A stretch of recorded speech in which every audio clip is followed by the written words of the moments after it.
বাড়ির ভেতরে কেউ যদি ঘুমিয়ে থাকে, তাকে যদি বারবার জাগানো হয়, এক সময় সে জেগে ওঠে। প্রত্যেকটি হৃদয়ের মাঝে ভগবান আছে, বারবার জাগাতে হবে, বারবার নাম করুন, এক সময় সে জাগবে। এই জন্যে আকুলতা ব্যাকুলতা যদি কারো থাকে, ভগবান আসে। রামকৃষ্ণ পরমহংসদেবকে একজন ভক্ত জিজ্ঞেস করেছিল, ঠাকুর তুমি যে সব সময় বলো মা খা মা খা, মা কি তোমার হাতে খাই? ঠাকুর বলল, হ্যাঁ রে খাই। কই আমি ডাকি তখন খাই না, আর তুমি ডাকো তখন খাই কেন? ঠাকুর বলল, ডাকার মধ্যে আকুলতা ব্যাকুলতা থাকলে মা খাবে। ছেলে বলল, আমিও তো ডাকি, তুমিও তো ডাকো, ব্যাকুলতা বুঝতে পারলাম না, আকুলতা বুঝতে পারলাম না। ঠাকুর বলল, তবে আই। গঙ্গার ঘাটে নিয়ে গিয়ে রামকৃষ্ণ পরমহংসদেব ওই ছেলেটাকে কিছুক্ষণ গঙ্গা জলে ডুবিয়ে রাখলো। যখন জল থেকে উঠালো, জিজ্ঞেস করলো, হ্যাঁ রে, তোকে যখন জলে ডোবালাম তখন তোর ভেতরটা কেমন করছিল? বলছে, ঠাকুর ভেতরটা আমার আকুপাকু আকুপাকু করছিল। এই বুঝি প্রাণটা বেরিয়ে যাবে? ওরে, ভগবানকে ডাকার সময় তোর যদি মনটা আকুপাকু করে, নিতাই গৌর হরিবোল বলে এই জন্য মায়েরা ডাকার মধ্যে আকুলতা চাই। বলছে হরিনাম শুনতে এলে প্রণাম করে বসতে হয়, আর উঠবেন যখন প্রয়োজনে আপনারা প্রণাম করে উঠবেন। না না, কীর্তনিয়াকে নয়, স্বয়ং মহাপ্রভুকে। যিনি হরিনাম দিয়েছিলেন তাকে প্রণাম করে বসবেন আর প্রণাম করে উঠবেন। অনেকে ভাবছে আমরা তো চটি জুতো নিয়েই সামাল সামাল প্রণাম কখন করব। না না, চটি জুতোর দায়িত্ব আমি আপনাদের নিতে পারবো না, কিন্তু আপনার চটির উপরেই বসুন, কিন্তু প্রণাম করে বসবেন, আর উঠবার সময় প্রণাম করে উঠবেন, এটা নিয়ম।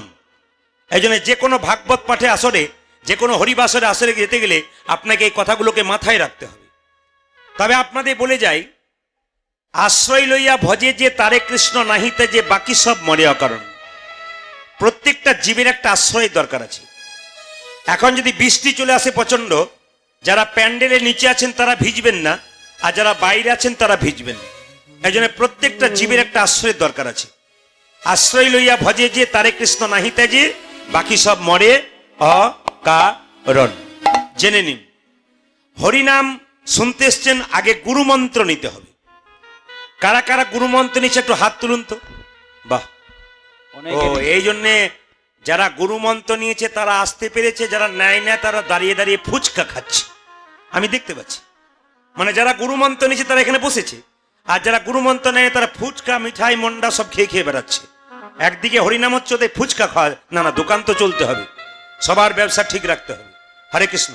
তো জেনে নিন আপনারা যে যেখানে বসে আছেন, গুরুমন্ত্র যদি আপনি না নেন, আপনার জীবন কোনদিন শুদ্ধ হয় না। যেমন দীক্ষা মানে কি? দীক্ষা মানে দিয়ে খা, মানে যে ভগবানকে দিয়ে খায়, দীক্ষা নেবার পর ভগবানকে দিয়ে খাবেন, তবে দীক্ষা নেওয়া সার্থক। আর ভগবানকে দিয়ে যদি কেউ না খায়, তবে তার দীক্ষা নেওয়ার কোনো অর্থ নেই। যেমন ধরুন আপনি স্নান করলেন, তারপর যা খাবেন খাবেন, কিন্তু তার আগে আপনাকে একটা তুলসী পত্র আর গঙ্গা জল অথবা একটা বাতাসা দিয়ে গোবিন্দের চরণে প্রণাম করতে হবে, তারপর আপনি সেবা করবেন। এরই নাম হচ্ছে দিয়ে খা। আর দীক্ষা মানে কি? দেখা। যেমন দেখবেন মানুষের যখন জন্ম হয় তখন দুটো চোখ হয়, একটা ডান চোখ একটা বাম চোখ। গুরু কৃপার বস্তু সাধন ভজন করে আর একটা চোখ হয়, ওই চোখটার নাম জ্ঞান চক্ষু। যখনই আপনার জ্ঞান চক্ষুর উদয় হবে তখন আপনি গোবিন্দ দর্শন করতে পারবেন। আর দীক্ষা মানে কি? উন্নতি। কেমন উন্নতি? যেমন কেউ ক্লাস 2 পড়লে 4 পড়বে, 4 পড়লে 6 পড়বে, তারপর সে মাধ্যমিক পাস করবে, তারপর বিএ পাস করবে। যতক্ষণ আপনি দীক্ষা নিচ্ছেন ততক্ষণ ওপর দিকে উঠছেন না, দীক্ষা যতক্ষণ নিচ্ছেন না ততক্ষণ আপনি নিচেই রয়ে যাচ্ছেন। ওই যে দীক্ষা নেওয়ার পর যত ভজন করবেন, ভক্তের সাধনা হবে ঊর্ধ্বগামী, আর ভগবানের করুণা হবে নিম্নগামী। এই জন্য দীক্ষা নিয়ে ভজন করতে হবে। তবে যারা যখন থেকে দীক্ষা নিয়েছেন তখন থেকে আপনাদের বয়স শুরু হয়েছে, আর যারা এখনো দীক্ষা নেন নাই, গরু ছাগল ভেড়া এরা যেমন কর্ম করলো আর খেলো, যারা দীক্ষা নেয় না তাদের জীবনটা এইরকমই হলো। একটা ছোট্ট প্রমাণ আপনাদের দিয়ে দিই। দীক্ষা নেওয়ার পর আপনাদের বয়স শুরু হয়, তার আগে হয় না। যেমন একটা ছেলে 5 বছর বয়স, মাথায় হরিনামের পাগড়ি আর কাঁধে একটা হরিনামের নামাবলী, এটাকে নিয়ে চললো কোথায়? ভিক্ষা করতে। তা আপনাদের গ্রামের নাম যেমন ইমাদপুর, ও ভিক্ষা করতে যে গ্রামে যাচ্ছে সেই গ্রামটার নাম সত্যগ্রাম। মানে লোকের মুখে শুনেছে এই সত্যগ্রামে সবাই সত্য কথা বলে, তা আমি একবার নাম করতে করতে যাই, দেখি এরা সত্য কথা বলে কিনা।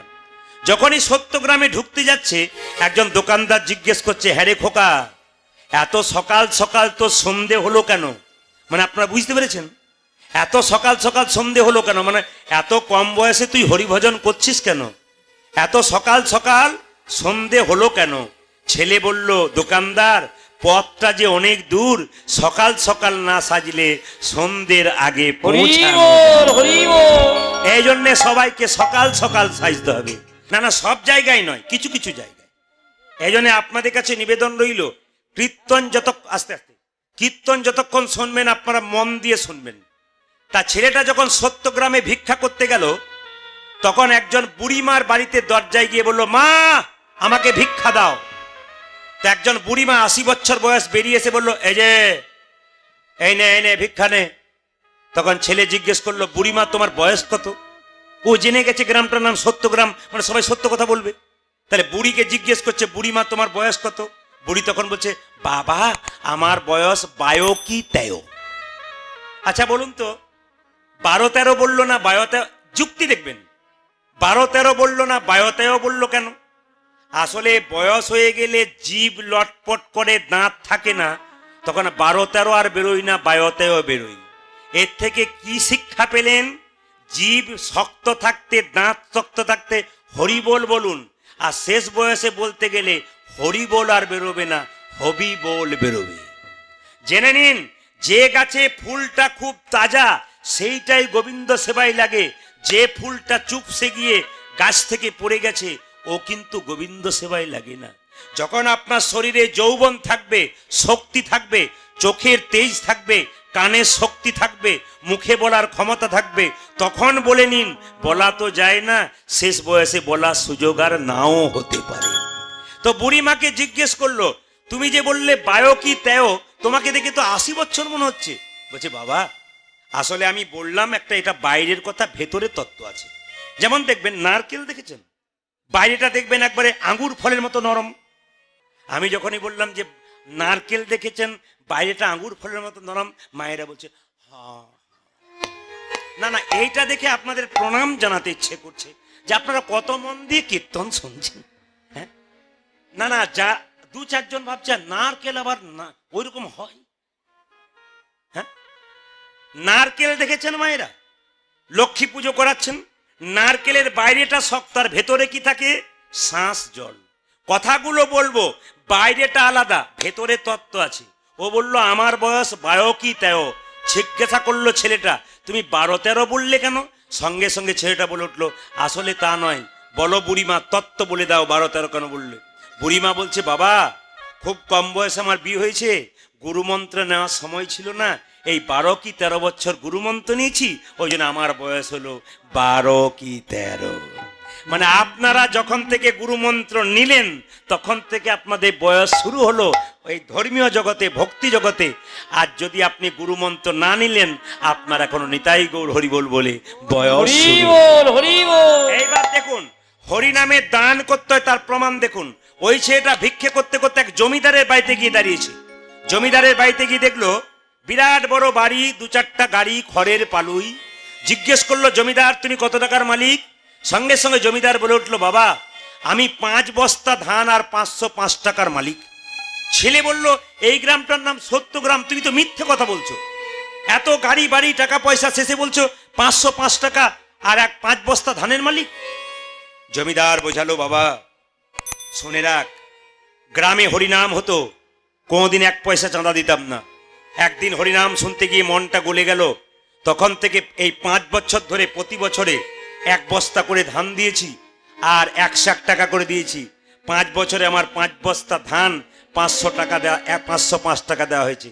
এতদিন যত আয় করেছি তত ব্যয় হয়েছে হরিনামের ব্যাংকে জমা বলতে 505 টাকা আর 5 বস্তা ধানটাই। মানে আপনারা ভগবানের নামে যেটা দেবেন সেটাই কিন্তু আপনাদের রয়ে যাবে। আসুন, এই জন্য বলে রাখি, গুরুমন্ত্র যারা নেন নাই তারা থালা থালা আপেল কলা মা লক্ষ্মীর মন্দিরে নিয়ে যান, ভগবান গ্রহণ করে না। গুরুমন্ত্র যারা নেন নাই তাদের বাড়িতে সাধুগুরু বৈষ্ণব এসে প্রশ্ন করবে, মা তোমার কাছে এক গ্লাস জল খাবো, আপনি কি বলবেন? হ্যাঁ দেবো। কিন্তু তিনি বলবেন, মা তোমার দীক্ষা হয়েছে? যদি বলেন না আমার দীক্ষা হয়নি, তিনি বলবেন তবে তোমার হাতে জল স্পর্শ করবো না। তাহলে মানুষ কুলে জন্ম নিলেন, বৈষ্ণবের সেবা করাতে বললেন না, আপনার দুর্ভাগ্য অন্যের মতো আর হয় না। এই জন্য আপনারা গুরুমন্ত্র নিয়ে নেবেন। গু মানে অন্ধকার, রু মানে আলো। আচ্ছা মায়েরা, সাপের ওপরে কৃষ্ণ নেচেছিল না? জোরে বলুন, সাপের ওপরে কৃষ্ণ নেচেছিল না? হ্যাঁ। আচ্ছা, কালীয় দমন হয়েছিল কোন দিন? ঝুলন পূর্ণিমার দিন। আচ্ছা মায়েরা, সাপের মাথায় একটা কি থাকে? চক্র। ওটা কি বলুন তো? কৃষ্ণের চরণ চিহ্ন। ওই চক্র দেখলে দূর থেকে প্রণাম করতে হয়। সাপের জিভটা কাটা না গোটা? জোরে বলুন, কাটা। আচ্ছা, একবারও প্রশ্ন জাগে না মনের মধ্যে যে সাপের জিভটা কাটা হলো কেন, গোটা হলো না কেন? জেনে নিন। গরুর পাখির নাম শুনেছেন? জোরে বলুন হ্যাঁ না না। ওই গরুর তার মায়ের দাসিত্ব মোচনের জন্য স্বর্গ থেকে অমৃত এনেছিল। আর সেই অমৃত যখন কদম্ব গাছের উপরে বৃন্দাবনে রেখেছিল, তখন সাপগুলো মনে মনে ভাবছিল, যদি এক আধটু অমৃত ঘাসে পড়ে যায়, আমরা চেটে চেটে খাই, তাহলে আমরা অমর হয়ে যাব, চিরকাল বেঁচে থাকবো। সাপগুলো চাটতে চাটতে যে ঘাসের উপরে চাটছিল, ওতে তো অমৃত পড়ে নাই, সেই ঘাসগুলোর নাম ছিল কি? কি ঘাস ছিল? কুশ ঘাস। সেই কুশ ঘাসের ভালো নাম হচ্ছে এরকা ঘাস। চাটতে চাটতে চাটতে চাটতে জীবগুলো দুটুকরো হয়ে গেছিল। তখন থেকে সাপেদের জীব দুটুকরো। কৃষ্ণ যেদিন কালিয়নাগকে দমন করেছিল, বৃন্দাবনে সেদিন কটা সূর্য উঠেছিল জানেন? 12টা সূর্য উঠেছিল। কেন? কৃষ্ণ ঠান্ডা জলে যখন থরথর করে কাঁপছে, কৃষ্ণের সখাগণ বন্ধুরা কেঁদে কেঁদে সূর্যদেবকে বলছে, সূর্যদেব তুমি আজকে এক নয়, তুমি বহু হয়ে উদয় হও। তাই সূর্যদেব সেদিন 12টা রূপে প্রকাশ পেয়েছিল। আর কৃষ্ণ যেদিন কালিয়নাগকে দমন করেছিল, সেদিন দাদা বলাইয়ের জন্মদিন ছিল। জানে দাদা থাকলে আমি পারবো না, আমার যাওয়া হবে না। তবে একটা ছোট্ট কথা বলে যায় মায়েরা, রাজা চন্দ্রধ্বজের কটা স্ত্রী ছিল? জোরে বলুন, কটা স্ত্রী ছিল?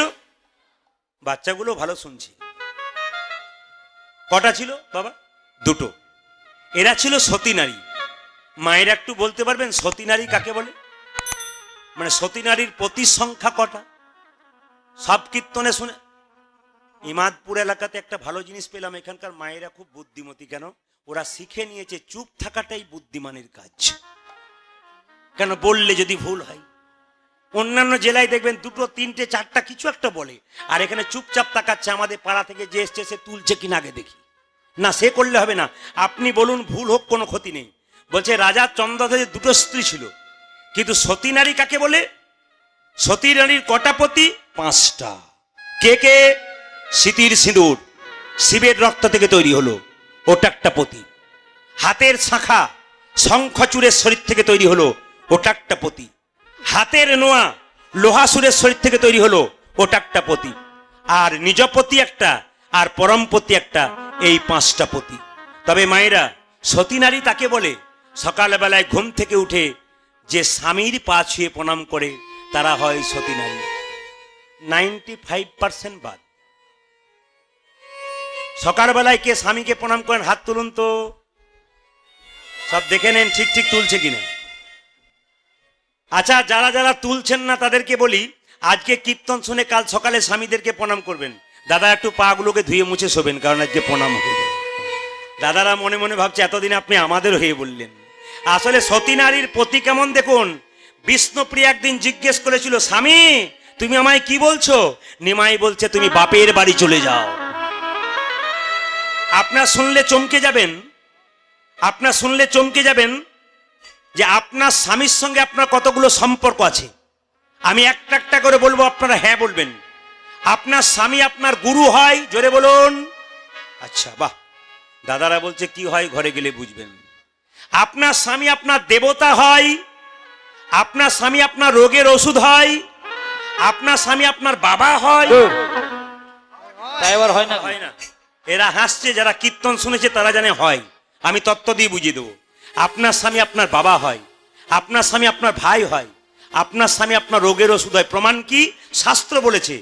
যখন নিমাই সন্ন্যাস নেবে, বিষ্ণুপ্রিয়া জিজ্ঞেস করেছিল, স্বামী তুমি আমাকে বাপের বাড়ি যেতে বলছো? এটাই তো বাপের বাড়ি। তুমি আমার বাবা, তুমি আমার ছেলে, তুমি আমার ভাই, তুমি আমার গুরু, তুমি আমার দেবতা। সঙ্গে সঙ্গে নিমাই বলেছিল, আমি এত বড় শাস্ত্রজ্ঞ পণ্ডিত, আমি কখনো জানলাম না স্বামী বাবা হয়, স্বামী ছেলে হয়, স্বামী বন্ধু হয়। তুমি আমাকে বুঝিয়ে দাও। বিষ্ণুপ্রিয়া বলল, তুমি পণ্ডিত হতে পারো, আমিও পণ্ডিত সনাতন মিশ্রের কন্যা। আমি বাবার কাছ থেকে শুনেছি স্বামী বাবা হয় কখন জানো? অন্নদানে পিতা সম, রতিদানে পতি। অন্নদানে পিতা সম, রতিদানে পতি। অন্নদানে পিতা সম, রতিদানে পতি। অন্নদানে পিতা সম, রতিদানে পতি। মেয়েরা, মেয়েদের যখন বিয়ে হয় না, বাবা অন্ন জোগাড় করে, আর বিয়ে হলে কে জোগাড় করে? স্বামী। স্বামী কি? অন্নদাতা পিতা। অন্নদানে পিতা সম, রতিদানে পতি। আরে অন্নদানে পিতা সম, রতিদানে পতি। পিণ্ডদানে পুত্র সম, অগতির গতি। পিণ্ডদানে পুত্র সম, অগতির গতি। পিণ্ডদানে পুত্র সম, অগতির গতি। পিণ্ডদানে পুত্র সময় গতির গতি। জেনে নিন, জেনে নিন, ছেলে মেয়ে নাই, স্বামী স্ত্রী একা, কোনো ছেলে মেয়ে নাই। স্ত্রী আগে মারা গেল, পিণ্ড কে দেবে? স্বামী। শাস্ত্র বলল পিণ্ডদানে পুত্র সম, অগতির গতি। আরে পিণ্ডদানে পুত্র সময় অগতির গতি। পিণ্ডদানে পুত্র সম, অগতির গতি। পিণ্ডদানে পুত্র সম, অগতির গতি। আর উপদেশে গুরুতুল্য, সেবাতে দেবতা।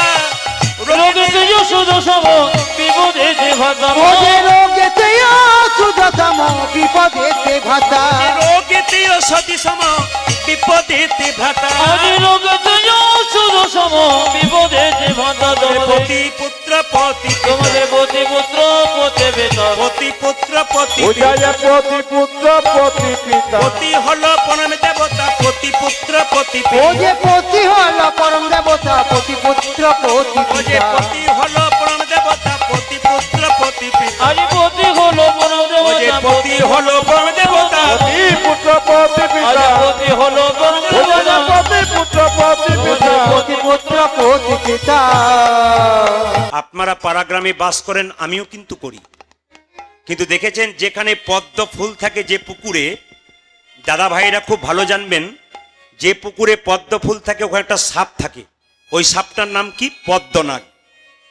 তাহলে পদ্মনাগ সাপ যেখানে থাকে, যে পুকুরে, সেই জলটা বিষ হয়? গরু ছাগল ওখানে জল খায়, মরে যায়। তাহলে এখন আপনাদের মনে প্রশ্ন জাগবে না, কালিয়নাগ যে কালিয়দহ হ্রদে আছে, ওই জলটা বিষ হলো কেন? তত্ত্ব আছে। আসলে কৃষ্ণ যখন কুরুক্ষেত্রের যুদ্ধে জয়লাভ করলো, সবাইকে সবকিছু দিল, কালিয়নাগ কালিদহ হ্রদ থেকে কেঁদে কেঁদে বলেছিল, হে গোবিন্দ, আমাকে এখান থেকে উদ্ধার করো। ভগবান শোনে নাই, ভগবান কালিয়নাগের কথা শুনে নাই। কালিয়নাগ কেঁদে কেঁদে বলেছিল, হে গোবিন্দ, তোমার সঙ্গে প্রেম করে কেউ যদি তোমাকে না পায়, তোমার সঙ্গে শত্রুতা আরম্ভ করব। হিরণ্যকশিপু তোমার সঙ্গে প্রেম করতে চেয়েছিল, তুমি দাওনি, শত্রুতা করেছিল, তুমি পেয়ে গিয়েছো তোমাকে। এই যে তোমার সঙ্গে শত্রুতা আরম্ভ করব। কি করলো? কালিয়নাগ কালিদহ হ্রদে খালি বিষ ঢালতে শুরু করলো। দেখবেন যে জলে বিষ থাকে, বাতাস যদি সেই জলের ওপর বয়, সেই বিষের বাতাস যার মুখের মধ্যে প্রবেশ করে সেই মারা যায়। তো যখনই কালিয়নাগ বিষ ঢালছে কালিদহ জলে, সঙ্গে সঙ্গে ওই পথ দিয়ে কোনো পশু পাখি পেরিয়ে গেলে ছটফট ছটফট করতে করতে মরে যায়। আর বৃন্দাবনে এইটাই নিয়ম, কেউ যদি ছটফট ছটফট করে মরে, মৃত্যুর আগে ভগবানকে স্মরণ করে। কালিয়নাগ বলছে, হে গোবিন্দ, এমন বিষ ছাড়বো, এখানে যখন কেউ ছটফট ছটফট করে মরবে, তোমার নাম করতে করতে মরবে। আর তোমার নাম করে কেউ যদি মরে, তুমি তো তার কাছে আসবে, আর তুমি যখনই তার কাছে আসবে, আমাকে কোথাও যেতে হবে না, আমি এখানে বসেই তোমার চরণ লাভ করতে পারবো। না না, শুধু তত্ত্বগুলো শুনবেন। আচ্ছা মায়েরা, আপনারা সবাই জানেন রাবণ হচ্ছে রামের শত্রু। দাদা ভাইরা, আপনারা কীর্তন শুনছেন এতদিন, রাবণ রামের শত্রু। কিন্তু খুব বিচার করলে, বইপত্র পড়লে দেখবেন রাবণ রামের শত্রু নয়, রাবণ রামের ভক্ত। বলবেন প্রমাণ দিতে হবে আপনাকে, সীতা হরণ করলো আর আপনি বলছেন রাবণ রামের ভক্ত, কি করে হয়? জেনে নিন। রাবণ 10,000 মেয়েকে বিয়ে করেছিল, তারপর একটা মেয়েকে বিয়ে করেছিল, তার নাম মন্দোদরী। মন্দোদরী খুব ভক্তিমতী ছিল।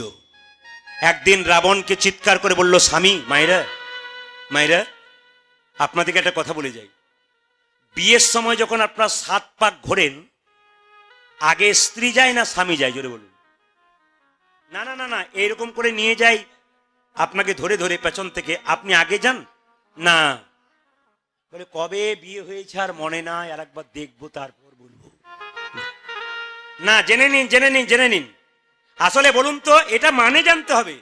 আপনাকে এরকম করে হাতে আপনি ধান নাকি একটা ফেলতে যায় না, যা কিছু একটা বটে, কি খই আমার মনে নাই, ওই জন্য বলছি খই। লক্ষ্য করুন, খইটা ছড়াতে যাই, পেছনে স্বামী হাত ধরে যায়। এর মানে কি? স্ত্রী দেখাতে চাই স্বামীকে ধর্মের পথটাতে স্ত্রী এগিয়ে দিতে চায়। পাড়াগ্রামে বাস করছেন, আপনারা শহরে বাস করছেন, দেখবেন যার স্বামী মাতাল, চরিত্রহীন, ধর্ম নাই, তার স্ত্রী দেখবেন যেমন করে সোজা করে তাকে ধর্মের পথে আনতে পারে। কিন্তু কোনো স্ত্রী যদি ধর্ম না করে, কোনো স্বামীর ক্ষমতা নাই ওকে সেই লাইনে আনতে পারে। আপনারা দেখে নেবেন বহু জায়গাতে স্ত্রীরা যদি একবার ধর্ম না করে, ধর্ম করবো না বলে, তাহলে দেখবেন স্বামী পারে না। আর স্বামী যদি ধর্ম করবো না বলে, স্ত্রী কিন্তু তাকে আনে। এই জন্য সতী নারী যারা হয় তারা সব কিছুই পারে। এখন যে জায়গাতে ছিলাম, মন্দোদরী চিৎকার করে বলল, স্বামী এইবার তোমার অধঃপতন ঘটলো, ধ্বংস হবে। বলে কেন? 10,000 মেয়েকে বিয়ে করেছো, আমি কিছু বলি নাই। তারপর আমাকে বিয়ে করেছো, আমি কিছুই বলি নাই। এবার তুমি রামচন্দ্রের স্ত্রীকে হরণ করলে, ছি, তোমার লজ্জা করে না? এবার তোমার ধ্বংস তুমি ডেকে আনলে। রাবণ একটাও কথা বলে নাই, চুপচাপ মাথা নিচু করে বসে আছে। বলবে কি করে? তোমার তো বলার মুখ নেই, তুমি রামের স্ত্রীকে চুরি করলে, ছি। সঙ্গে সঙ্গে রাবণ মাথা নিচু করে কি বলেছিল জানেন? মন্দোদরী, সীতা আমার মা। চুপ করো, ওই পাপ মুখে সীতা তোমার মা তুমি কি করে বললে? যদি সীতা তোমার মা হবে, তবে সীতাকে অশোক বনে রাখলে কেন? সঙ্গে সঙ্গে রাবণ বলেছিল, সীতাকে অশোক বনে রাখলাম কেন জানো? আমার রাজপুরীতে রাখলাম না কেন জানো? দেখতে আমার রাজপুরী, কিন্তু এটা তো পাপের পুরী। মা কি কখনো পাপের পুরীতে থাকা যায়? মাকে অশোক বনে রাখলাম, যেখানে কোনো শোক নাই, কোনো দুঃখ নাই। চুপ করো, তোমার মুখে মানাই না। মন্দোদরী বারবার বলছে, তোমার মুখে মানাই না। তুমি যদি সীতাকে অশোক বনে রাখলে, তোমার লোক কেন সীতাকে বারবার আঘাত করছে? এ কথা শুনে মন্দোদরীকে রাবণ বলছে, শোনো শোনো মন্দোদরী, শোনো শোনো মন্দোদরী, আমার লোক কেন সীতাকে বারবার আঘাত করে? আঘাতে করে নদীতে যদি কোনো নৌকা বাঁধা থাকে, তবে সে নৌকায় যদি কেউ বারবার আঘাত করে, কেউ ছুটে আসুক আর না আসুক, নৌকার মালিক কিন্তু ছুটে আসে। সীতা হলো পরপারের নৌকা, সেই সীতাকে যদি আমার লোক বারবার আঘাত করে, কেউ ছুটে আসুক আর না আসুক, সীতাপতি রামচন্দ্র ছুটে আসবে, আর আমি ঘরে বসে চরণে পাবো। ঘরে বসে চরণে পাবো, ঘরে বসে চরণ, ওই আমি ঘরে বসে চরণ পাবো। বাইরে যেতে হবে না ভাই, ঘরে বসে চরণ পাবো। আর বাইরে যেতে হবে না ভাই, ঘরে বসে চরণ পাবো। বাইরে যেতে হবে না ভাই, ঘরে বসে চরণ পাবো। আমায় বাইরে যেতে হবে না ভাই, ঘরে বসে চরণ পাবো। বাইরে যেতে হবে না গো, ঘরে বসে চরণ পাবো। যদি বাইরে যেতে হবে না গো, ঘরে বসে চরণ পাবো। আচ্ছা, ভক্ত যদি কষ্ট পায়, ভগবান সহ্য করতে পারে? জোরে বলুন হ্যাঁ না না। না, এটা বিচার করতে হবে। ভক্ত যদি কষ্ট পায়, ভগবান সহ্য করতে পারে? জোরে বলুন। হরিদাসের শরীরে বাজারে 22 বাজারে বেত্রাঘাত করেছিল, গোটা শরীরে কালো কালো দাগ হয়ে গিয়েছিল। ওই দাগটা কার গায়ে দেখা গিয়েছিল? মহাপ্রভু যখন উন্নিটা খুলেছিলেন, হরিদাসের গায়ে যত আঘাত হয়েছিল, ততটা আঘাত হয়েছিল কার? মহাপ্রভুর। এই জন্য যারা যারা কীর্তন শুনতে এসছেন তাদেরকে বলে রাখি, কোনো বৈষ্ণব দেখলে ঠাট্টা করবেন না, কোনো ভক্ত দেখলে নিন্দা করবেন না। আপনি তাকে নিন্দা করছেন না, আপনি ভগবানকে নিন্দা করছেন। এই জন্য সবচাইতে লজ্জার ব্যাপার দেখবেন, আমাদের হিন্দুদের কেউ যদি তুলসীর মালা তিলক নিয়ে একটু বাড়িতে হরিনাম কীর্তন করে, পাশের বাড়ির লোকটা বলে, বাবা রে কত বড় ভক্ত হয়ে গেল রে। আপনাদের এদিকে করে না, অন্য জায়গাতে করে না। আবার লক্ষ্য করবেন, আমাদের ওখানে একটা মেয়ে 23 বছর বয়স, তার বাচ্চাকে নিরামিষ খাওয়ায়। 23 বছর বয়স, নিরামিষ খাওয়ায়। তো পাশের বাড়ি মেয়েটা বলছে, দিদি এখন থেকে বাচ্চাকে নিরামিষ খাওয়াচ্ছ, দেখবে বাচ্চাটা দুর্বল হয়ে যাবে, তখন বুঝবে মজা। নিবেদন আপনাদের সামনে, মেয়েটা কেমন উত্তর দিচ্ছে দেখুন। আচ্ছা, আমার ছেলেকে আমি নিরামিষ খাবো না আমিষ খাবো, তাতে আপনার কি গেল? সবচাইতে দুঃখ আমাদের এইটাই, আপনি ভক্ত বনে গেলে আপনার পেছনে প্রচুর লোক লেগে যাবে, কিন্তু জেনে নিন হাতি চলে বাজার, কুত্তা ভুকে হাজার। হাতি রাস্তা দিয়ে চলে যায়, কুকুর ঘেউ ঘেউ করে, হাতি কি তার দিকে তাকায়? জোরে বলুন। কৃষ্ণ ভক্ত যারা হয় তারা হাতির মতো, নিন্দুক যারা হয় তারা কুকুরের মতো, তাদের দিকে তাকাবেন না। তবে জেনে নিন নিম পাতা যতই মিষ্টি রসে ভেজান ও কিন্তু কোনোদিন মিষ্টি হবে না। নিন্দুক লোক যারা হয় যতই আপনি ভালো কথা বলুন ও কোনোদিন সোজা হবে না, একবারে নিয়ম কথা। এই জন্য তাদের দিকে তাকাবেন না, আপনারা ভক্ত হয়ে যান। একা কীর্তন শুনতে আসবেন না, আপনার বাড়ির বাচ্চাদেরকে সঙ্গে করে নিয়ে আসবেন। এটা মাথায় রাখবেন। আপনার বাচ্চাকে আপনি রোজগার করার মেশিন তৈরি করবেন না, টাকা রোজগার করার মেশিন তৈরি করবেন না। ছেলেকে বিবেক বৈরাগ্য তৈরি করুন। দেখবেন ছেলে কৃষ্ণ ভক্ত হলে একদিন মা বাবাকে দেখবে, আর ছেলে যদি কৃষ্ণ ভক্ত না হয় তাহলে মা বাবাকে কোনোদিন দেখবে না। তবে আপনাদের বলে যায়, দেখবেন এখনকার ছেলেদেরকে মা বাবা তৈরি করে দিচ্ছে যেন আমরা বৃদ্ধাশ্রমে যাই। প্রমাণটা কি বলুন তো? অনেক মা বাবা তার ছেলেকে সকালবেলা স্কুলে পাঠায়, তখন কি বলে, এ খোকা তোকে টিফিন ধীরে, তোকে টিফিন বাক্সে খাবারটা দিলাম, নিজে খাবি। জোরে বলুন, নিজে খাবি, কাউকে। আর জোরে বলুন। আপনারা বলেন বোধহয় নাকি, ওই জন্য বলে ফেলছেন, অন্য জায়গায় বলে না। বাচ্চাকে কি বলে? নিজে খাবি, কাউকে দিবি না। বাচ্চা তখন কান মুলে বলে, মা তোমার সামনে কথা দিলাম, নিজে খাবো কাউকে দেবো না, নিজে খাবো কাউকে দেবো না। ছেলে বড় হলো, চাকরি করলো, নিজে খেলো, মা বাবাকেই দিল না। নিয়ম একবারে পাক্কা কথা। এই জন্য আপনারা যেমন শেখাবেন, অনেক মা বাবা বলে আমি বৃদ্ধাশ্রমে চলে গেলাম তার জন্য ছেলে দায়ী। ছেলে দায়ী নয়। ও মায়েরা, এ কীর্তন শুনতে গেলে গন্ডগোল করলে হবে না, একটু মন দিয়ে শুনে নিতে হবে। বাচ্চারা দেখবেন ছোটবেলায় আপনাদের কিন্তু সিগন্যাল দিয়ে দেয় যে আপনাদের খাবার দেবে না, যদি সোজা করতে পারেন তবে হবে।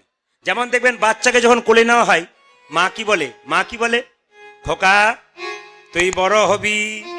বলুন তো, মাথাটা নড়ে না পাটা নড়ে? জোরে বলুন। হ্যাঁ, যদি বাচ্চাকে কোলে নেন, খোকা তুই বড় হবি, পাটা দেখবেন নড়ে, হব মা। দেখবেন খোকা তুই পড়াশুনো করবি, করবো মা। খোকা তুই চাকরি পাবি, পাবো মা। খোকা তোর বিয়ে দেবো, বলে করবো মা। বলে তারপর তুই হবি বুড়ো, তুই হবি বড়, আমি হব বুড়ো, তোর কাছে বসে বসে খাবো। বাচ্চা তখন পা নড়িয়ে বলে সেটি হবে না। সিগন্যাল কিন্তু আগে থেকে দেয়। কীর্তনে যে কি মজা আছে, যত রাত বাড়বে তত মজা বাড়বে। আপনারা বাচ্চাকে সাজাবেন কি করে আমি একটু বুঝিয়ে দিই। আপনার বাচ্চার কোনো বিপদ হবে না, কতগুলো কাজ করবেন। আমার দিকে তাকান, যে যেখানে বসে আছেন আমার দিকে তাকাবেন। বাচ্চাকে একটা কাজ করবেন, দাদা ভাইয়ের একটা কাজ করবেন। এই যে এটাকে দেখছেন, এটার নাম কি? শ্রীমদ্ ভাগবত গীতা। একবার প্রণাম করবেন সবাই মিলে। শ্রীমদ্ ভাগবত গীতা কি? জোরে বলুন। শ্রীমদ্ ভাগবত গীতা কি?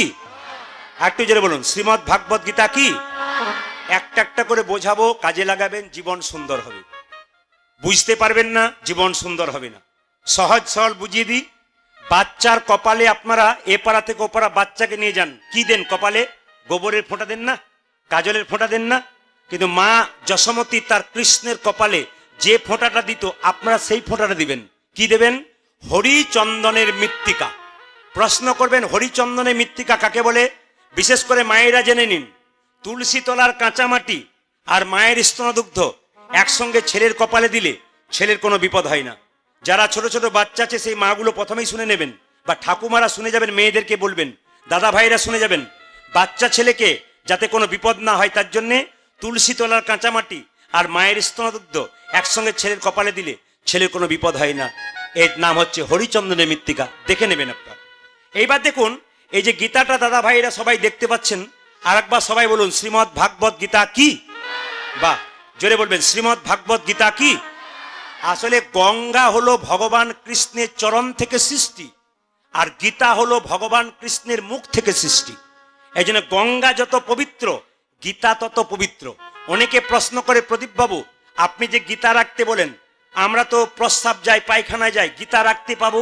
আমি আপনাদের বলবো, একটা পলিথিনের মধ্যে বুকের মধ্যে একটা পকেটে রাখবেন দাদা ভাইরা। আপনি ব্যাগে রাখতে পারেন, মোটর সাইকেলে যাচ্ছেন ডিকির মধ্যে রাখতে পারেন। গীতা রাখলে উপায় কি হবে? আপনাদের 100% গ্যারান্টি আসরে দিয়ে গেলাম, এই গীতাটাকে যদি কেউ রাখতে পারেন, মাত্র 10 টাকা 5 টাকা 20 টাকা দাম বাজার থেকে, ছেলের জন্য আইসক্রিম আনছেন, লজেন্স আনছেন, মেয়ের জন্য কিছু আনছেন, সংসারে অন্তত এই কাজটা করবেন। গীতা প্রত্যেকের জন্য বাড়িতে একটা করে আনবেন।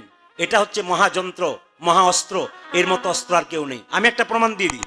যেদিন মোদী সরকার টাকা চেঞ্জ করলো, যে রাত্রিতে নোট চেঞ্জ করলো, সেদিন কলকাতা থেকে কীর্তন করে আমি বাড়ি ফিরছিলাম, ড্রাইভার ঘুমিয়ে গেল। ঠিক যোগগ্রাম যেখানে বর্ধমান আছে, ওই জায়গাতে একটা বড় কালভার্ট ছিল, ওই জায়গাতে এমন জোরে গাড়ি ধাক্কা মারলো, 4 পাল্টি হয়ে গেল, গাড়ি একবারে তেপসে গেল। যিনি পুলিশ অফিসার ওখানকার বড়বাবু, তিনি ছুটে এলেন লোক নিয়ে, 2000 গাড়ি পেছনে দাঁড়িয়ে আছে। উনি বললেন কেউ হাত দেবেন না, সবগুলো মারা গেছে। অবাক হয়ে যাবেন আপনারা, কাঁচগুলোকে ভেঙে ভেঙে যখন বের করছে, ওদেরকে যখন বের করছে, ওরা তখন সোজা হয়ে দাঁড়িয়ে গেল, কারো কিছু হয় নাই। আমি কি করেছি, আমি অজ্ঞান হয়ে গেছিলাম, পাগুলো আমার দরজার দিকে বেরিয়ে আছে, মাথাটা নিচের দিকে আছে, ড্রাইভার ঢুকে আছে ভেতরে। তখন এরা বলছে দাদা তো চলে গেল। অবাক হবেন, এরা যখন কান্নাকাটি করছে, পুলিশ অফিসার বলছে হ্যাঁ এই 2 জন বোধহয় মারা গেল। আপনার অবাক হবেন, ড্রাইভারকে টেনে বের করলো, আমাকে যখন দরজাটা খুললো, আমি কোথায়? হঠাৎ দেখলাম আমি তো গাড়ির মধ্যে। যখন আমি বেরিয়ে গেলাম, আপনারা অবাক হয়ে যাবেন, পুলিশ অফিসার আমাকে এসে বললেন আপনি বাঁচলেন কি করে? আমার শুধু এই জায়গাটা কেটে একটু রক্ত বেরিয়েছিল, বাঁচলেন কি করে? সঙ্গে সঙ্গে আমার ব্যাগ থেকে গীতাটাকে বের করে বললাম স্যার এইটার জন্যই বেঁচে গেলাম। উনি তখন পুলিশ অফিসার হয়ে কি করলেন, প্রণাম করলেন, বললেন দাদা 10 দিন পর যাবেন, এখন হসপিটালে যান, চেক আপ করুন বডি। 10 দিন পর আমার ইয়েতে যাবেন, পুলিশ স্টেশনে, থানায় যাবেন, ওখানে গিয়ে আপনার সঙ্গে কথা আছে, 10,000 টাকা নিয়ে আসবেন, গাড়িটা টেনে আনবো, তার জন্য টাকা লাগবে। অবাক হবেন, আমি 10,000 টাকা যখন টেবিলে নামিয়ে দিলাম 10 দিন পর গিয়ে, উনি মাথাটা নিচু করে বসে আছেন। আমার কি ব্যাপার স্যার, টাকা নেবেন না? মাথা নিচু করে বসে আছে। জিজ্ঞেস করলাম টাকা নেবেন না? মাথা উঁচু করে বললেন না। কেন? ওই টাকাটা গোবিন্দ সেবায় লাগাবেন। একটা জিনিস আমায় দেবেন প্রদীপবাবু। বললাম কি? সেদিন যে গীতাটা আপনার ব্যাগে ছিল ওটা আমায় দেবেন। আমি জিজ্ঞেস করলাম স্যার এটা নিয়ে কি করবেন? বলছে সারা জীবন তো চোর ডাকাত নিয়ে কারবার করলাম, ভগবান কি জিনিস অনুভব করতে পারি নাই। আজকে আপনাদের দেখে আমার অনুভব হয়ে গেল, আমি শিখে গেলাম যে এই জিনিসটার কি গুণ আছে, ওটা আমাকে দেবেন। আমার আর 4 বছর চাকরি আছে। আমি রিটায়ার করার পর সিদ্ধান্ত নিয়েছি, যেদিন থেকে আপনার অ্যাক্সিডেন্ট হয়েছিল 10 রাত্রি আমি ঘুমোতে পারি নাই। আমি খালি ভেবেছিলাম এটার কি পাওয়ার আছে, যেই দেখছে সেই বলছে কেউ বেঁচে নেই, একজনও যে গাড়িটা একবার দুমড়ে গেছে তার ভেতরে সবাই ঢুকে আছে, বাঁচতে পারে কি করে? উনি বললেন এই গীতাটা আমায় দিন। আমি গীতাটা দিলাম। মাসে মাসে ফোন করে, আমি জিজ্ঞেস করি ভালো আছেন? বলে সারাটা জীবন আমি শ্রীমদ্ ভাগবত গীতাকে নিয়ে নেতাই গৌর হরি বল, হরি বল। আপনাদের কাছে নিবেদন রইল, যদি কেউ হাত গুটিয়ে দাঁড়িয়ে আছেন, কেউ বসে আছেন, যেভাবেই থাকুন না কেন, হিন্দুর প্রত্যেকটা মানুষের কাছে আমার বারবার নিবেদন, প্রত্যেকটা ছেলে মেয়ের কাছে স্কুলের ব্যাগে ভরে দেবেন। দাদা ভাইরা যেখানে যাচ্ছেন বাজার থেকে 10 টাকার গীতাটা কিনুন, আপনার কাছে রাখুন। যদি কোনোদিন বিপদ হয় আমাকে বলবেন। বিপদ অনেক, গীতা রেখে বিপদ হয়েছে। একজন ভদ্রলোক বলছে জানেন প্রদীপ বাবু আমার ছেলের পাটাই চলে গেল। বললাম কেন? গীতা রেখেছিল, ওই পা চলে গেল কেন? গীতা রেখেছিল, পাটা চলে গেল অ্যাক্সিডেন্টে। বাচ্চা ছেলে আমার অ্যাক্সিডেন্ট হয়ে গেল, গীতা রেখেছিল। গ্রামের লোক বলেছে যেভাবে এটা পড়েছিল চাকার তলায়, ও যে বেঁচে গেল ওইটার জন্য প্রণাম কর। ওর মৃত্যু যোগ ছিল, শুধুমাত্র পাটা চলে গেল, জীবনটা কিন্তু নিতাই গৌর হরি বল। এই জন্য এইটাকে আপনারা রাখবেন আপনাদের কাজের আগে। আজকে লক্ষ্মী পূজা, মায়েরা লক্ষ্মী পূজা সারা রাত্রি হয়। নিয়ম হচ্ছে লক্ষ্মী পুজোতে কলা দিতে নাই। এখানে ব্রাহ্মণ মণ্ডলী অনেকে থাকতে পারেন, আমি ছোট করে বলে দিই, লক্ষ্মী পুজোতে কলা দিতে নাই। প্রশ্ন করবে কেন? আস্তে আস্তে আস্তে। যদি লক্ষ্মী পুজোর ফর্দ ঠাকুর মশাইদের দেখেন, তাহলে কোনো জায়গাতে ক লয়কার কলা কিন্তু লেখা নাই। কোজাগরী পূর্ণিমা পুজোতে কলা লেখা নাই, ফর্দতে কি লেখা থাকে জেনে নিন, কয়ৌকার লয়কার কোলা। কোলা মানে কি? তালের যে আঁটি, তালের যে অঙ্কুর, তালের যে শ্বাস, ওইটা হচ্ছে কোলা, ওইটা মাকে দিতে হয়। তাহলে আপনারা বলবেন লক্ষ্মী পুজোতে কলা দিতে নেই? আছে। কখন দিতে আছে? একা লক্ষ্মীর পুজো যখন করবেন তখন, এই যে সামনে বসে গল্প করবেন, কালকে আবার পাশের জনকে জিজ্ঞেস করবে দিদি বুঝতে পারি না ওই জায়গাটা একবার বলে দাও তো, এ জিজ্ঞেস করবেন না। চোখের সামনে বসে গল্প নয়, মন দিয়ে শুনে নিন। লক্ষ্মী যখন একা থাকবে তখন আপনারা কলা দেবেন না। লক্ষ্মী নারায়ণ যখন যুগলে থাকবে তখন কলা দেবে। কেন কলা দেবেন না? আমাদের হিন্দু শাস্ত্রে যত রকম তর্ক করতে পারেন, বহু রকম তর্ক বেরোবে, কেন? বিভিন্ন মুনির বিভিন্ন মত। একটা মতের কথা আমি বলে যাচ্ছি, শুনে নিন।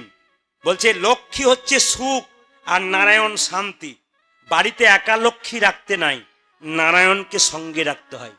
দেহে হয় সুখ, মনে হয় আনন্দ। সুখ হচ্ছে দেহে, মনে শান্তি নাই। লক্ষ্মী একা রাখবেন না, লক্ষ্মী নারায়ণ বাড়িতে যুগলে রাখবেন। কেন কলা দিতে নেই? লক্ষ্মীর স্তন যুগল থেকে কলা সৃষ্টি হয়েছে, তাই লক্ষ্মী পুজোতে কলা দিতে নাই। তবে জেনে নিন, লক্ষ্মী পুজোতে ঘন্টা বাজানো অনেকে, কিন্তু শাস্ত্র বলছে লক্ষ্মী পুজোতে ঘন্টা বাজাতে নেই। কেন বাজাতে নেই? না, ঘণ্টকর্ণ নামে এক দেবতা লক্ষ্মীর সঙ্গে খারাপ ব্যবহার করেছিল, ওই জন্য লক্ষ্মী পুজোতে ঘন্টা বাজালে লক্ষ্মী খুশি হয় না। তবে আপনাদের এখানে হয় কিনা জানি না, আমারও গ্রামে লক্ষ্মী পুজো হয়। লক্ষ্মী পুজোতে নিয়ম হচ্ছে সারাত্রি দরজাটা খুলে দেবেন। কেন বলুন তো? লক্ষ্মী ঢুকবে আর অলক্ষ্মী বেরিয়ে যাবে। আমি 2-4 বছর আগে এই লক্ষ্মী পুজোর দিনে বোলপুর শান্তিনিকেতনে গান করতে যাচ্ছিলাম।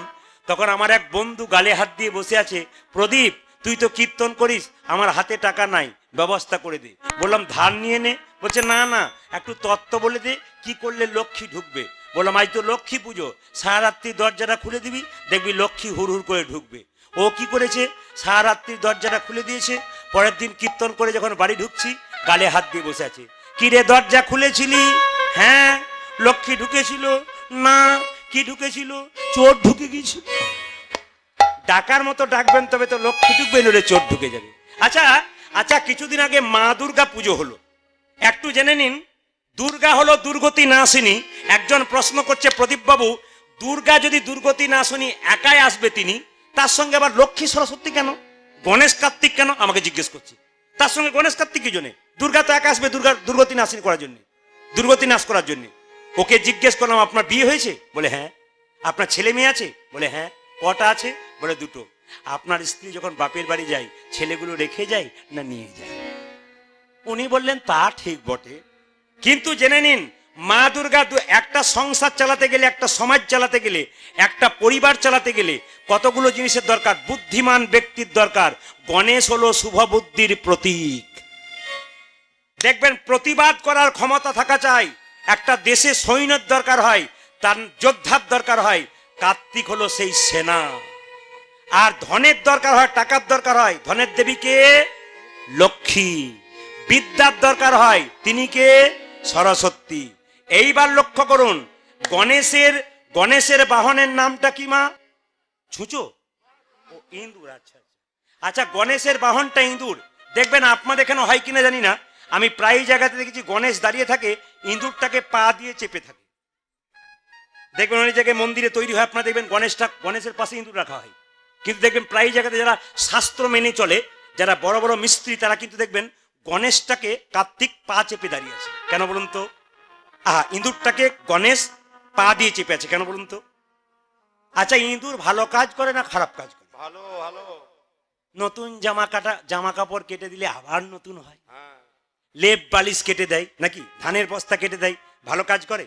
আসলে গণেশ বোঝাতে চাইছে মানুষের দুরকম বুদ্ধি আছে, একটা কুবুদ্ধি, একটা সুবুদ্ধি।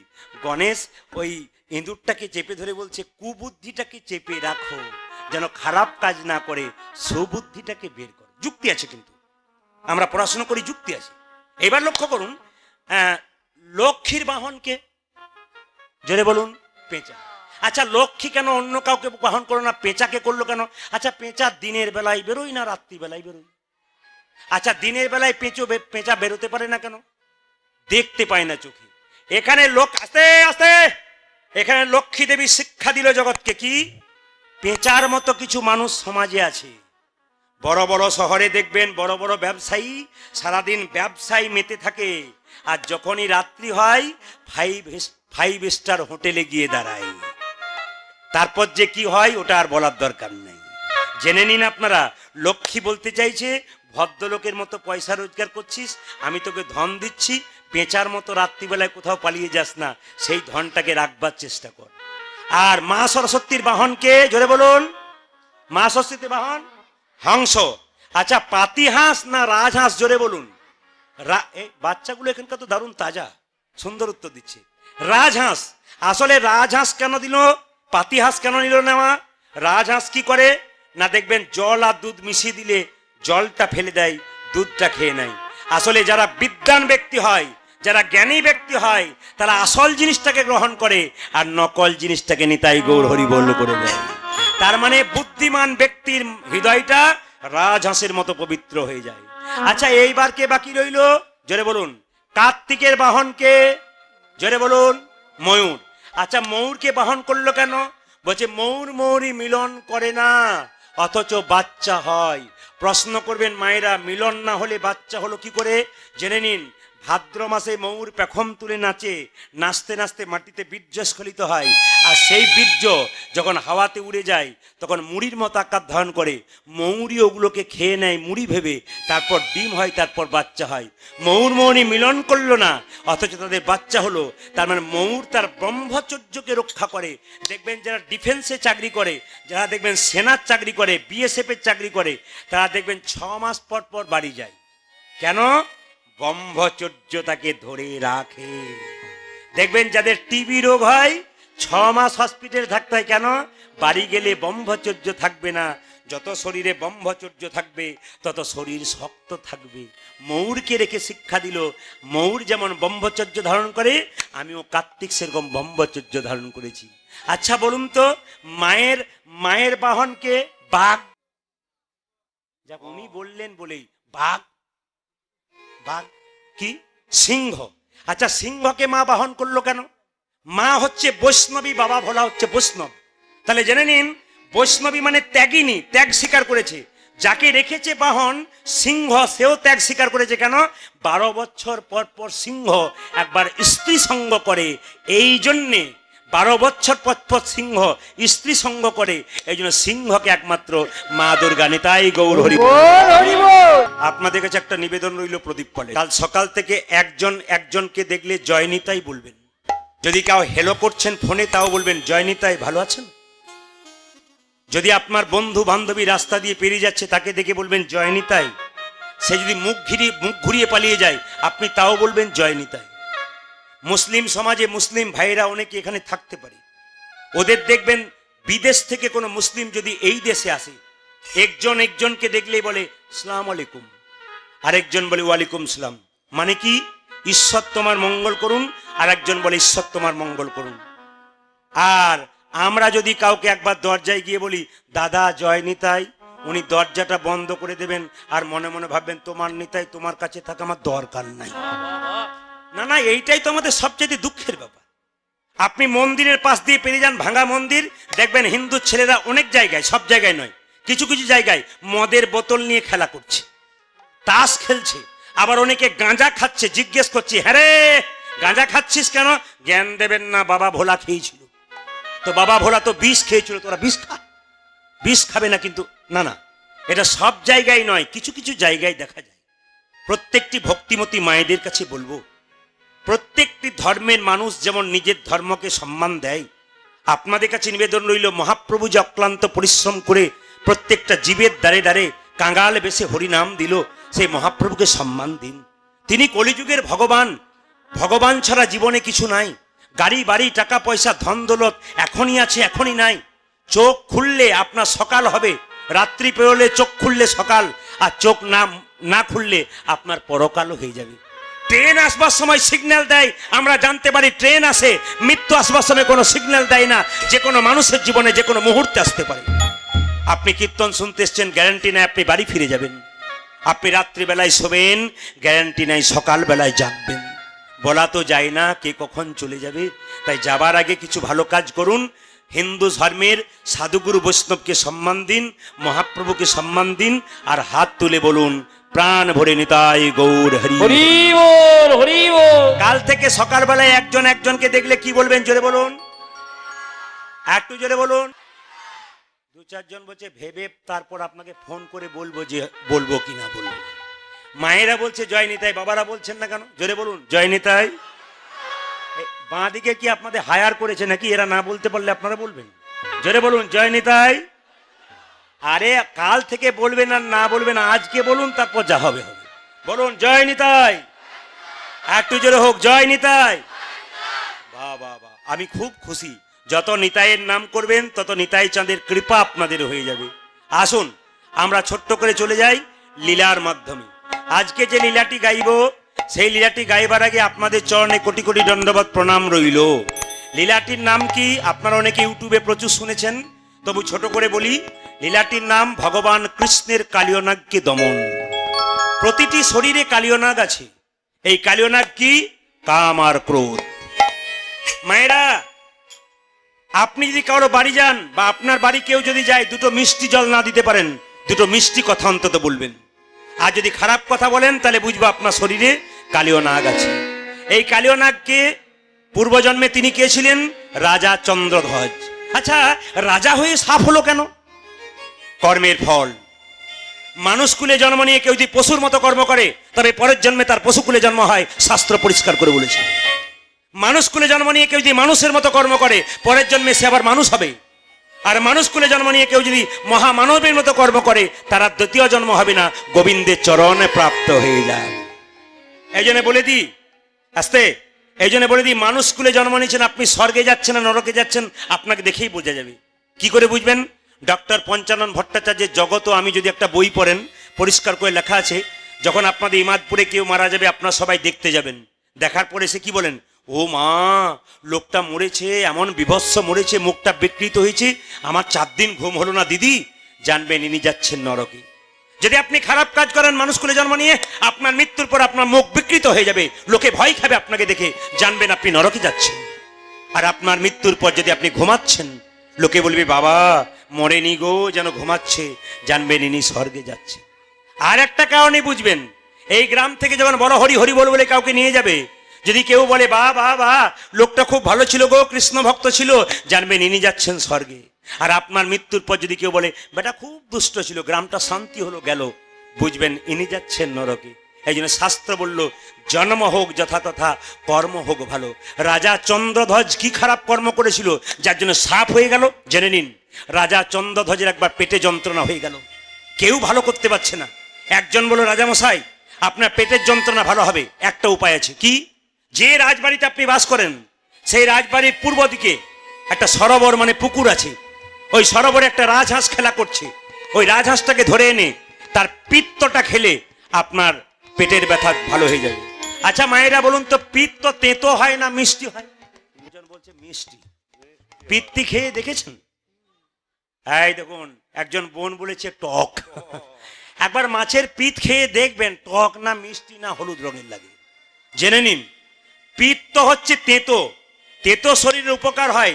বলল রাজহাঁসটাকে ধরে তার পিত্তটা খেলে তোমার পেটের যন্ত্রণা ভালো হবে। রাজহাঁসকে যখন ধরে আনা হলো, রাজহাঁস, বিজ্ঞ রাজহাঁস কেঁদে কেঁদে বলল মহারাজ আমাকে না মেরে যদি আপনার পেটের যন্ত্রণা ভালো হয় একটা উপায় বলে দিই। বলে কি? যে সরোবর থেকে আমাকে ধরে আনলে সেই সরোবরের উত্তর দিকে একটা গাছ আছে, সেই গাছে একজন সাধু বাবা মুনি বসে আছে, তার চরণটাকে ধুয়ে সেই জলটা পান করলে তোমার পেটের যন্ত্রণা ভালো হয়ে যাবে। বাবা, রাজা কি করলো? রাজহাঁসকে বন্দি করে সেই মুনির কাছে গিয়ে বলল মুনিবর তুমি তোমার ডান পাটা দাও। ও মা, যখন ডান পাটা দিল গো, তখন পুঁজ আর রক্তে ভরা, ছি এ জল আমি পান করতে পারবো না। মনিবর তুমি তোমার বাঁ পাটে গিয়ে দাও। যখন বাঁ পাটে গিয়ে দিল, পুঁজ রক্ত তো রয়েছে, তার সঙ্গে পোকা কিলবিল করছে, ছি এ জল আমি পান করতে পারবো না। কিন্তু রাজা চন্দ্রধ্বজ জলটা খায়নি ঠিক কথা, একটা ভালো কাজ করেছিল। কি? বৈষ্ণবের চরণ ধোয়া জল মাথায় করে এনেছিল। আপনারা জেনে নিন, গঙ্গা থেকে জল আনবেন, 10 দিন দেখবেন ঘোলা লাগবে, তারপর দেখবেন জলটা সাদা পরিষ্কার হয়ে যাবে। ঠিক সেরকম কোন পরম বৈষ্ণব যদি আপনার বাড়িতে আসে, তার চরণটাকে ধুয়ে যদি সেই জলটা বোতলে ভরে দিন, 2-4 দিন দেখবেন সেটা দেখবেন ঘোলা ঘোলা লাগবে, তারপর দেখবেন ধীরে ধীরে জলটা পরিষ্কার হয়ে গেছে। বৈষ্ণবের চরণ ধোয়া জল যদি খুব অসুস্থ ব্যক্তি থাকে, তার মাথায় বারবার দিলে ভগবানের কৃপা তার উপর বর্ষিত হয়। বৈষ্ণবের চরণ ধোয়া জল, কোনো বাচ্চার পড়াশোনাতে মতি নেই, বারবার তাকে দিন, দেখবেন তার মতি জন্মাবে। বৈষ্ণবের চরণ ধোয়া জল বাড়িতে যদি অশান্তি হয়, বাড়ির চারিদিকে মাঝে মাঝে ছড়িয়ে দিন, দেখবেন অশান্তি দূর হয়। কেন? ভগবান কৃষ্ণ নিজের মুখে বলতে বলেছেন, বৈষ্ণবের বশ কৃষ্ণ সর্বশাস্ত্রে কয়, এই সব জানিল বৈষ্ণবের আশ্রয়। আপনাদেরকে সাজতে হবে যদি ভগবানের কাছে যেতে চান। সব সেজেছেন তো? সব সেজেছেন তো? না না, হ্যাঁ হুঁ কিছু বলতে হবে। সব বাবাদের বলি নাই, মায়েরা সেজেছেন তো? আমি তো দেখতে পাচ্ছি কীর্তন শুনতে আসার আগে 2-4 জন এদিকে তাকান। না না, আমি ওই সাজের কথা বলি নাই। দেখবেন মায়েরা, দাদা ভাইয়েরা দেখবেন মাঝে মাঝে এরকম করে পাউডার মাখে। ভগবান লক্ষ্মীকে বলছে, দেখো লক্ষ্মী, এত সুন্দর দেওয়ালটা দিলাম, তারপর আবার চুন কাম করছি। নিবেদন আপনাদের সামনে, ভগবান যেটা দিয়েছে সেটা চিরকাল আপনার কাছে রয়ে যাবে। এই জন্য আপনাদেরকে বলে যায়, সাজবেন। কি সাজবেন? তুলসীর মালা কণ্ঠে পরবেন। যদি আপনারা কেউ না নিয়েছেন, যুক্তিগুলো দেখবেন, তারপর নেবেন। আপনি নেবেন এ কথা নয়। তুলসীর মালা নিলে যে ভক্ত হয় আর না নিলে যে হয় না তা নয়। আপনি বাজার থেকে মোটা মোটা তুলসীর মালা পরে নিন, আপনি ভক্ত হয়ে গেলেন তা নয়। আপনি বাজার থেকে গেরুয়া বস্ত্র কিনলেন, সাধু সেজে গেলেন তা নয়। আসলে আপনার ভেতরটাকে সাজাতে হবে। যদি কেউ ভেতর ভালো না করতে পেরেছে, তার বাইরে সুন্দর দেখে লাভ নাই। শ্যামল ফুল দেখতে ভালো, কিন্তু কোনো পুজোতে লাগে না। এই ফুলের কোনো দাম নাই। আপনি দেখতে সুন্দর, পাউডার মেখেছেন, সোনা মেখেছেন, আসলে গোবিন্দের প্রতি আপনার মতি নাই, আপনার দাম নাই। যে খাঁচাতে টিয়া পাখি থাকে, বারবার ছোলার দানা দেবেন, ও দেখবেন হরে কৃষ্ণ বলবে।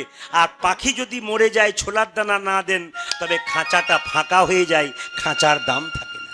তত্ত্ব বলল, এই দেহ খাঁচাতে আত্মা নামক পাখি আছে, যত হরি নামে ছোলা খাওয়াবেন, তত আপনার দেহ খাঁচাটা নিতাই গৌর হরি বল বলে। এই জন্যে আপনি জীবনে শুধু খেলেন, চেহারা দেখালেন, আনন্দ করলেন, এটা জীবন নয়। যে কৃষ্ণ ভক্ত হতে পারলেন তিনি তার জীবনটা আসল জীবন। একজন লোক 100 বছর বাঁচলো, কোনোদিন ভগবানকে ডাকলো না, ও দেখবেন 100টা 1000টা অভক্ত তৈরি করে দিয়ে যাবে। আর আপনি 10 বছর বাঁচবেন কৃষ্ণ ভক্ত হয়ে, আপনি 10,000 ভক্ত তৈরি করে দিয়ে যাবেন। ওই জন্য আপনার বেঁচে থেকে লাভ আছে কৃষ্ণ ভক্ত হয়ে, যেন আপনি কৃষ্ণ ভক্ত সন্তান জন্ম দিতে পারেন। তুলসীর মালা পরবেন কেন? যুক্তি দেখাবো। আচ্ছা মায়েরা, এইদিকে। অত সোজা নয়, আমি 10-12 হাজার লোক দেখতে পাই, এটা তো একবারে কম হয়ে গেল। বীরভূম জেলাতে আমি গত কয়েক মাস আগে লাউতরে গান করেছিলাম, 16,000 লোক। যদি কেউ সাঁইথিয়ার থাকেন তাহলে দেখবেন। ইতিপূর্বে কয়েকদিন আমি ইনগাছাতে এসেছিলাম, একবারে লোক জায়গা দিতে পারে না, 2 গাড়ি পুলিশে পর্যন্ত লোক সামাল দিতে পারছে না। কিন্তু এইখানে দেখলাম বড় গ্রাউন্ড, আমি বুঝতে পারছি বহু ভক্তের সমাগম আছে, উঠলেই বোঝা যাবে। তবে আপনারা কম আছেন, আজকেই মনে হচ্ছে সবচাইতে কম। যারা ইউটিউব করছে তারা বুঝতে পারছে প্রতি আসরে ওরা যায়, আজকে হিসাব দেখছে কম। তা কম নেওয়াটাই ভালো, যদি পাকা থাকে, বেশি নিয়ে লাভ নেই। জেনে নিন আপনারা তুলসীর মালা কেন পরবেন। গোবিন্দের মন্দিরে 56 ভোগ দিন, 108 ভোগ দিন, একটা জিনিস না দিলে ভোগটা সম্পূর্ণ হয় না। বলুন তো কি? জোরে বলুন। তুলসী পাতা। বাহ, সেরকম আপনার দেহটা গোবিন্দ সেবায় লাগাবেন।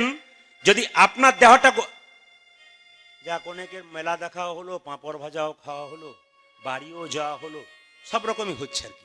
তো জেনে নিন, আপনার দেহটা গোবিন্দ সেবায় লাগাবেন। যদি তুলসীর মালা না পড়েন, গোবিন্দ সেবায় লাগা তো দূরের কথা, গোবিন্দ আপনার দিকে একবার ফিরেও তাকাবে না। তবে হ্যাঁ, তুলসী মালা পড়ার যুক্তি দেখুন। আপনি বাড়িতে বেগুন গাছ লাগিয়েছেন, বেড়া দেবেন না? জেরে বলুন হ্যাঁ না না। বেড়া দেবেন না কেন বলুন তো? ছাগল গরুতে ছিঁড়ে খাবে। তত্ত্ব বলল, গুরুদেব আমাদের কানে বীজ মন্ত্র দিয়েছে, ভেতরে কৃষ্ণ প্রেমের অঙ্কুর হবে। যদি তুলসীর মালা নামক বেড়া না দেন, তবে কামিনী কাঞ্চন ছাগল গরুতে নিতাই। যুক্তিগুলো দেখবেন, তবে কাজ করবেন। তুলসী মালা পরা বিজ্ঞান যুক্তি কি? সব গাছে বজ্রপাত হয়, কিন্তু তুলসী গাছে বজ্রপাত হয় না। আর তুলসীর মালা পরে আপনি রাস্তা দিয়ে চলে যান, 1000 দিকে বজ্রপাত হবে, কিন্তু তুলসীর মালা পরে যে যাবে তার মাথায় বজ্রপাত হবে না। পরশু তারিখ আমি ছিলাম পশ্চিম মেদিনীপুরে, মানে প্রচন্ড উপকূলবর্তী এলাকা, এত বৃষ্টি ওইদিকে সামাল দেওয়া যাচ্ছে না, কিন্তু ওতেও 10,000 মানুষ প্যান্ডেলের ভেতর ঢুকে আছে।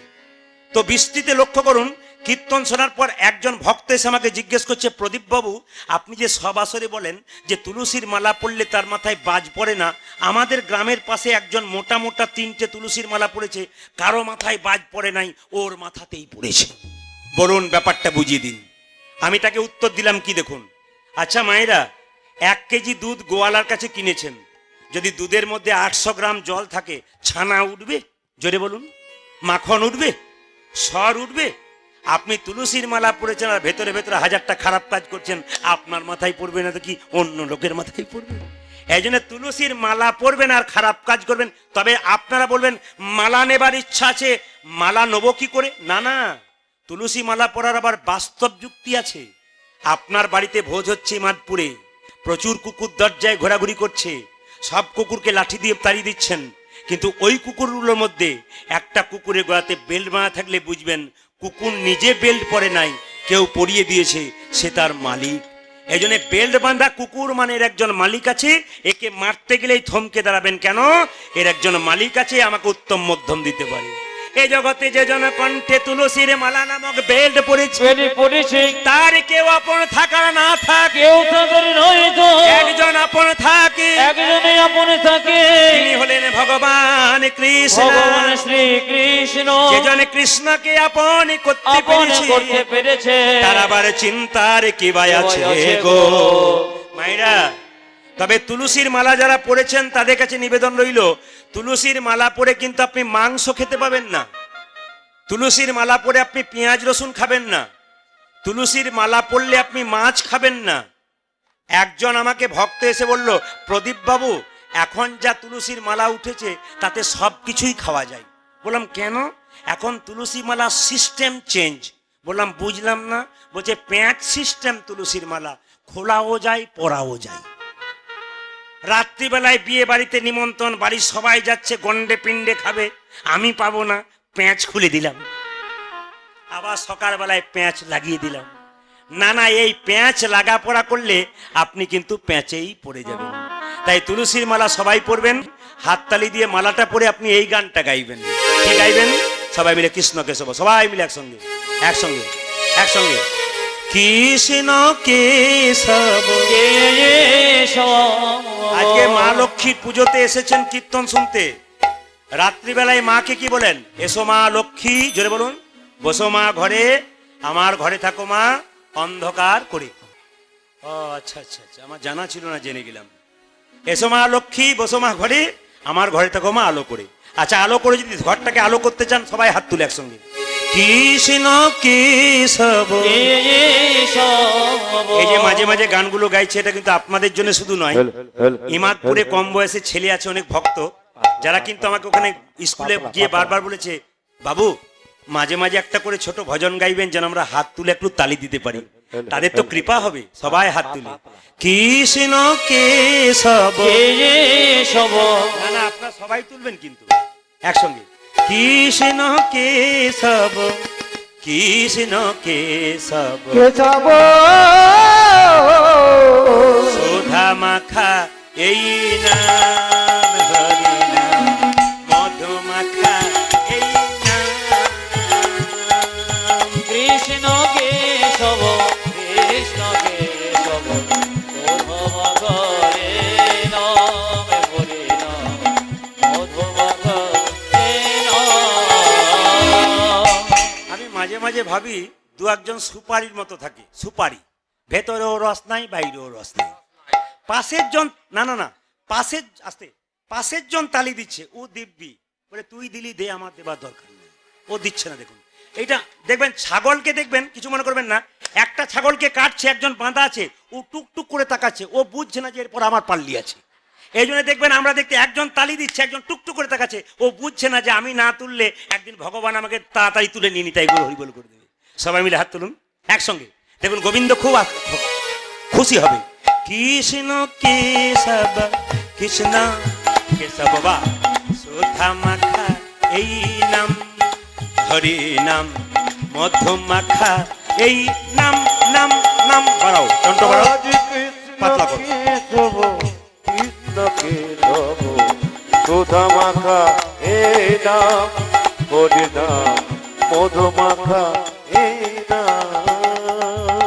কৃষ্ণ কেশব, কৃষ্ণ কেশব সুধা মাখা এই নাম, হরি নাম মধু মাখা এই নাম, নাম নাম और कृष्ण केशव कृष्ण केशव सुधामाका এই নাম হরি নাম মধুমাকা এই নাম। এই গানে তত্ত্ব দেব, প্রত্যেকবার তালি দেবেন, তত্ত্ব দেব। আসলে কৃষ্ণ ভক্ত যারা হয় তারা নরম হয়, আর শত্রু যারা হয় তারা শক্ত হয়।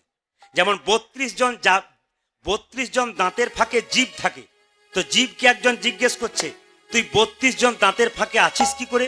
বলছে আসলে আমি নরম বলেই আছি। জেনে নিন, কৃষ্ণ ভক্ত যারা হয় তারা নরম হয়, আর যারা শত্রু হয় তারা শক্ত হয়। তবে জীবটা জানে যে রামকৃষ্ণ দেবের বাণীটা ঠিক রাখতে হবে। কেন? কামড়াতে না পারিস, মাঝে মাঝে ফোঁস করতে ছাড়বি না। ওই জন্য জীব কি করলো দেখুন, একদিন 32 জন দাঁত চিৎকার করে বলছে, এ জীব, তুই একাই আমরা 32 জন, ইচ্ছা করলে না তোকে 32 টুকরো করে দেবো। জীব তখন চুপ করে আছে। দাঁত বলছে তোর তো বলার কিছু নাই, আমরা 32 জন আর তুই একাই কিছু করতে পারবি? জীব তখন বলছে বেশি বাড়াবাড়ি করিস না, মানে ফোঁস করতে আরম্ভ করেছে। বলছে বেশি বাড়াবাড়ি করিস না। বলে কেন? আমি নরম হতে পারি, তোরা শক্ত হতে পারিস, এমন একটা কাজ করব না যে 32 জনকে এখান থেকে সরিয়ে দেবো। দাঁত বলছে তোর এত ক্ষমতা, 32 জন সরাবি?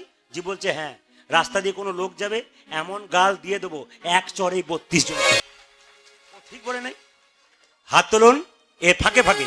কৃষ্ণ কেশব কৃষ্ণ কেশব সুধা মাখা মধু মাখা এই নাম হরি কৃষ্ণ কেশব কৃষ্ণ কেশব সুধা মাখা এই নাম হরি। তাই দিয়ে মধুমাখা না না, এই নাম। আপনাদের চৈতন্য চরিতামৃত যারা পড়েছেন তাতে লেখা আছে, সাতে পাঁচে সবে মিলে দাঁড়েতে বসিয়া কীর্তন করহ সবে হাতে তালি দিয়া। মহাপ্রভুর কথাটাকে রাখুন সবাই একসঙ্গে। কৃষ্ণ কেশব কৃষ্ণ কেশব সুধা মাখা এই নাম হরি নাম মধু মাখা এই নাম নাম নাম নাম। হরি কৃষ্ণ কেশব কৃষ্ণ কেশব সুধামাকা এ নাম হরি নাম মধুমাকা এ নাম। এখানে শিখে যান, যারা তালি দিচ্ছেন স্বামী স্ত্রী এখানে এসছেন, যদি হরি নামে তালি দিন তাদের কোনোদিন ঝগড়া হবে না। তবে আপনাদের স্বামী স্ত্রীতে কোনোদিন ঝগড়া হবে না। পণ্ডিত বলল একটা কাজ করলে দেখবেন ঝগড়া হবে না। বলবো না, বাদ দিয়ে দেবো।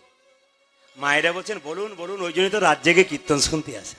একটু বলে দিই, স্বামী স্ত্রী দুজনে একটা কাজ একসঙ্গে করবেন, দুটো কাজ। কি কি? ভোজন আর ভজন। তার মানে কি? স্বামী আর স্ত্রী, স্বামী বেলা 3টের সময় এলে তাকে আগে দেবেন, তারপর খাবেন, এটা হচ্ছে ভোজন। আর স্বামী স্ত্রী সন্ধ্যাবেলায় বসে ভগবানের মন্দিরে বা বাড়িতে একটু কীর্তন করবেন, এর নাম ভজন। স্বামী স্ত্রীতে ঝগড়া, কোন স্বামী স্ত্রী সুখী এ সংসারে? কোন স্বামী স্ত্রী সুখী একটু শুনে নিন। কোন দম্পতি সুখী? যার স্ত্রী বোবা আর যার স্বামী কালা, তার নাই কোনো জ্বালা আছে। কেন ঝগড়া হয় বলুন তো? আমাদের আমাদের মুখ কটা একটা, কান কটা দুটো। ভগবান বলছে শুনবি শুনবি বেশি, বলবি কম। ভগবান তো বুঝিয়ে দিয়েছে, মুখ কটা দিয়েছে একটা, মানে বলবি কম আর শুনবি বেশি, দুটো কান দিয়েছি। আমরা কি করি? বলি বেশি, শুনি কম, এই জন্যই গন্ডগোল হয়। হাততালি দিয়ে।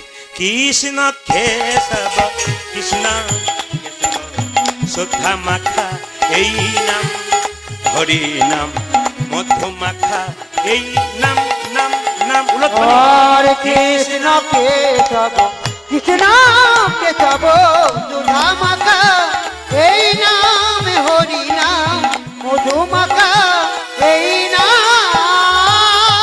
এই নাম জপ হলো আপনারি এই হরি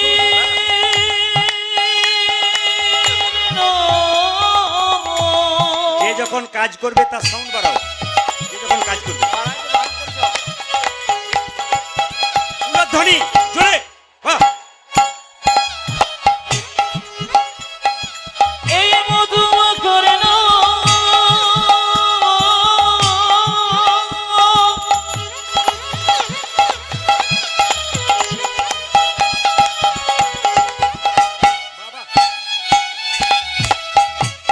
এই নামে জীবন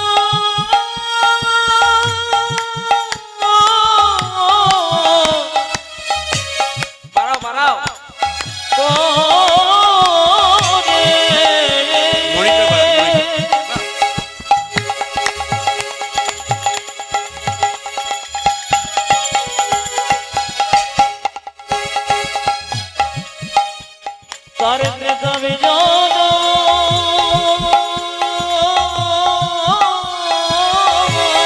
হরি হরি বল।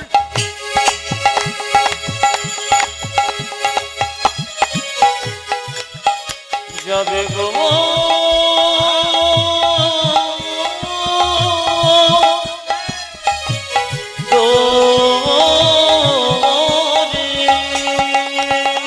হে হরি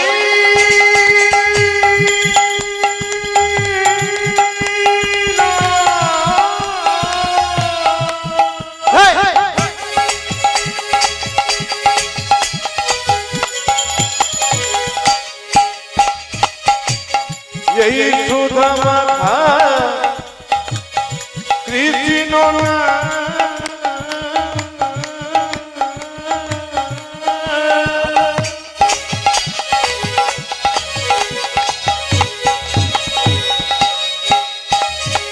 এই নামে দেবা করে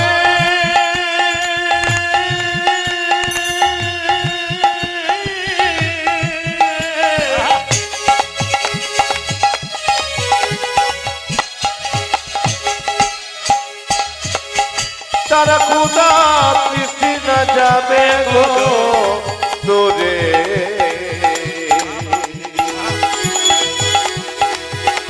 এই মধুমাখানা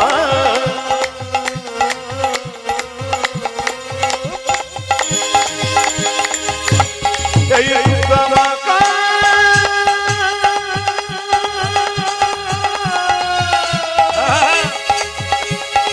হরি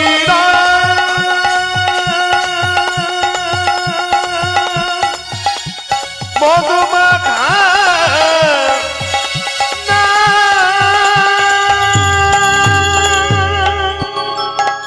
একটু জোরে বলবেন, না না একটু জোরে। শ্যাম সুন্দর কি, এত জোরে বলবেন যেন 10টা গ্রামের লোক শুনতে পায়। রাধা রানী কি। মহাপ্রভু এলেন অদ্বৈতের আহ্বানে সচী মাতার কোলে। দেখুন তিনি যে ভগবান তার প্রমাণ ছোট থেকে হয়েছে। এত সুন্দর কাঁচা সোনার মতো গায়ে রং, এত সুন্দর ফুটফুটে দেখতে, যেই রাস্তা দিয়ে পেরিয়ে যায় নিমাইকে একবার কোলে নেয়। যখনই কোলে নেয় সে কান্নাকাটি শুরু করে। পাড়ার মেয়েরা লজেন্স দেয়, বিস্কুট দেয়, কিন্তু চুপ করে না। সচী মাতাকে বলে, সচী এত সুন্দর চাঁদের আলোর মতো ছেলে জন্ম দিলি, দেখতে এত সুন্দর, একবার মনে হয় কোলে নি, কিন্তু তোর ছেলেকে কোলে নিলেই কান্নাকাটি করে, চুপ করে না কেন বলতো? সচিমাতা রান্নাশাল থেকে বলছে, না না, আমার ছেলেকে লজেন্স বিস্কুট দিলে চুপ করবে না, আমার ছেলের কানে যদি কৃষ্ণ নাম শুনিয়ে দেওয়া হয় আমার ছেলে চুপ করে যায়। পাড়ার মেয়েরা নিমাইকে কোলে নিয়ে কানে কানে বলতো, বল কৃষ্ণা কৃষ্ণা কৃষ্ণা কৃষ্ণা কৃষ্ণা কৃষ্ণা কৃষ্ণা কৃষ্ণা কৃষ্ণা কৃষ্ণা কৃষ্ণা কৃষ্ণা কৃষ্ণা কৃষ্ণা কৃষ্ণ কৃষ্ণ কৃষ্ণ কৃষ্ণ কৃষ্ণ কৃষ্ণ কৃষ্ণ হে কৃষ্ণ কৃষ্ণ কৃষ্ণ কৃষ্ণ কৃষ্ণ কৃষ্ণ কৃষ্ণ হে কৃষ্ণা কৃষ্ণা কৃষ্ণা কৃষ্ণা কৃষ্ণা কৃষ্ণা কৃষ্ণা হে কৃষ্ণা কৃষ্ণা কৃষ্ণা কৃষ্ণা কৃষ্ণা কৃষ্ণা কৃষ্ণা হে কৃষ্ণ হে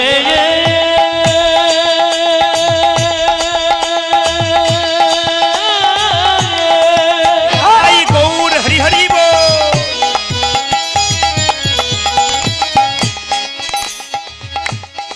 কৃষ্ণ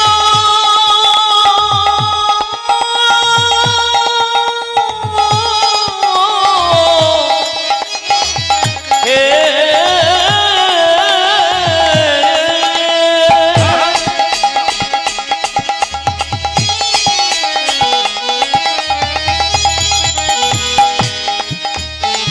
তুমি দেখো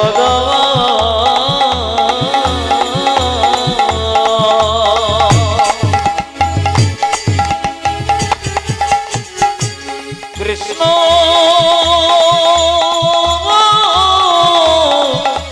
কৃষ্ণ হে কৃষ্ণ হে কৃষ্ণ হে কৃষ্ণ হে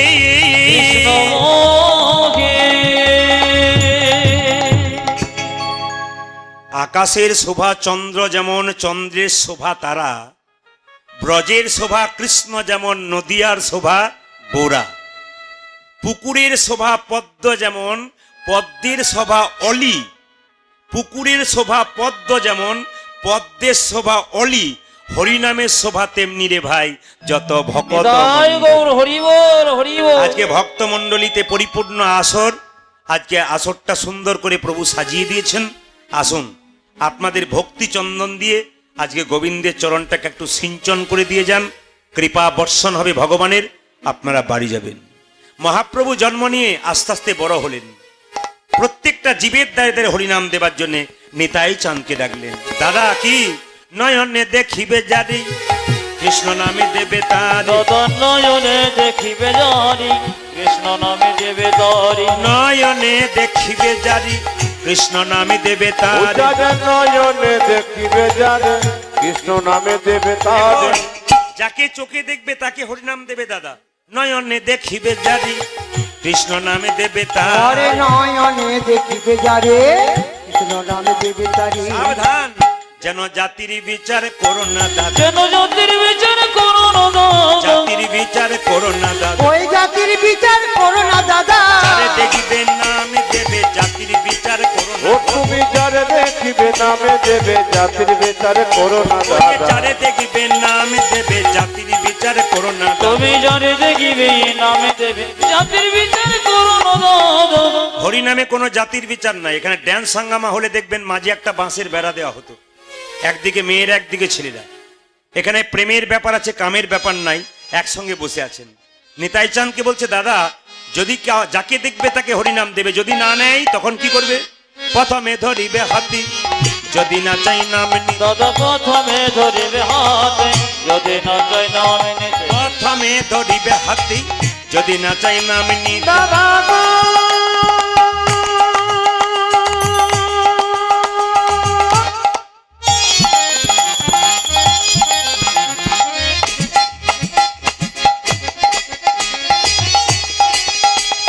সানি দানি দাবা দাবা বাবা মাগা মাগা রে গা রে দাবা।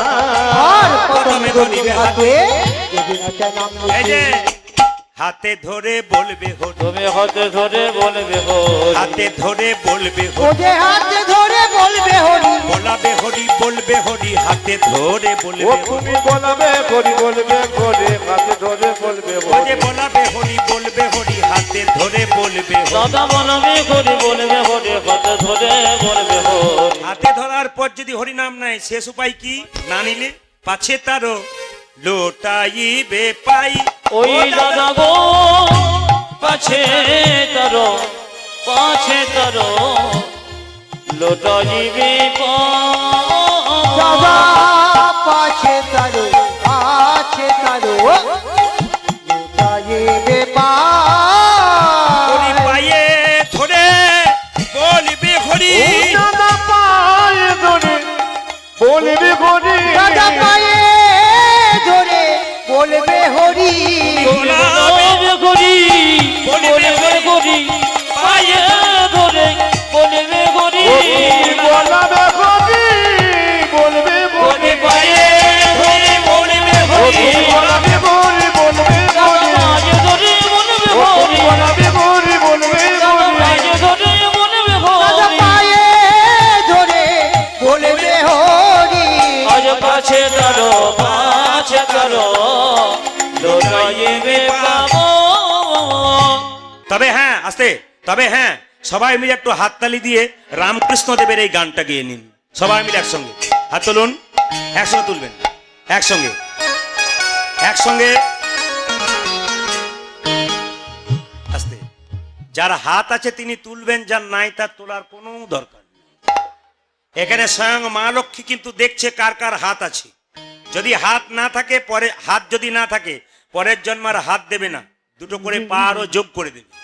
চারটে পা হলে কি হয় মায়েরা? কেন গরু বলছেন, বাঘ বলতে পারেন না? বাঘ বললে একটু বাঘ বাঘ ভাব হয়। জোরে বলুন, সবাই মিলে হাততালি দিয়ে একসঙ্গে, সবাই প্রেম সে।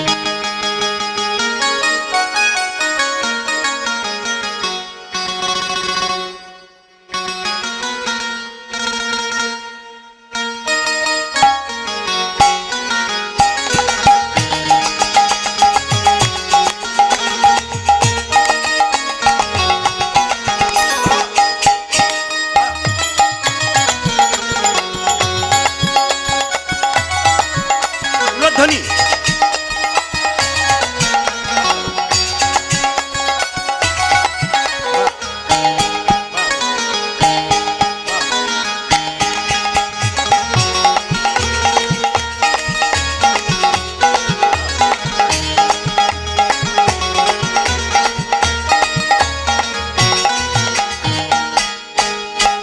সবাইকে হাততালি দিতে বলি না, পড়াশোনা এত দূর করেছে, প্রেস্টিজ পাংচার হয়ে যাবে না? হিন্দুদের ধর্মটা তো এইভাবেই চলে যাচ্ছে। অন্যান্য ধর্মের মানুষ দেখবেন ধর্মের জন্য প্রাণ দিয়ে দেয়, লজ্জা আমাদের হাততালি দিতে পর্যন্ত লজ্জা হয়। এর চাইতে লজ্জা কি হতে পারে? একটু হাততালি হরিনামে দিতে পারবো না। তবে শুনুন, যারা হাততালি দিচ্ছেন তাদের দেখে ভালো লাগছে, আর যারা এরকম করে দিয়ে আছেন হাতটা, তাদের দেখে আরো ভালো লাগছে। আমি মনে মনে ভাবছি, আম গাছে আম হয় আর নিম গাছে কি হয়? জোরে বলুন, নিম ফল হয়। তা যে বাবা এরকম, আপনাদের টার্গেট করে বলি নাই কিন্তু, যে বাবা হাত এরকম করে আছে তার বাচ্চারা কেমন জন্ম নেবে? নিম জন্ম নেবে। আর যে বাবা হাত তুলছে তার তো আমের মতো সন্তান জন্ম নেবে। যদি আমের মতো বাবা হবেন তবে হাত তুলবেন, আর নিমের মতো বাবা যদি হবেন তাহলে হাত তুলবেন। হাত তুলুন একসঙ্গে প্রেম সে, বাহ বাজাও।